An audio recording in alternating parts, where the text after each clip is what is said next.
వీళ్ళే కాకుండా ఇంకా అడుగులు ముందుకు వేస్తే వీళ్ళే కాకుండా ఇప్పటికే మా పార్టీకి చెందిన ఎంతో మందిని అన్యాయంగా జైలుకు పంపించారు. లేని లిక్కర్ కేసును సృష్టించి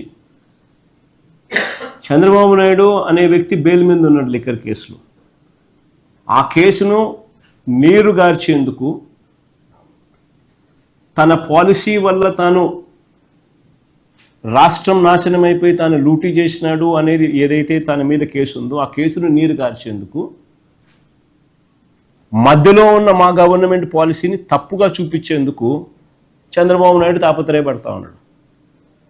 ఎందుకనంటే అప్పుడు చంద్రబాబు నాయుడు సేమ్ పాలసీని ఇప్పుడు మళ్ళీ ఇంప్లిమెంట్ చేస్తూ ఉన్నాడు. సో ఇప్పుడు ఇంప్లిమెంట్ చేసే పాలసీని జస్టిఫై చేసుకునేదానికి, అప్పుడు తాను అప్పుడు తన మీద పెట్టిన కేసును కొట్టేయించుకునేదానికి మధ్యలో ఉన్న పాలసీని తప్పుగా చూపించే కార్యక్రమం చేస్తూ ఉన్నాడు.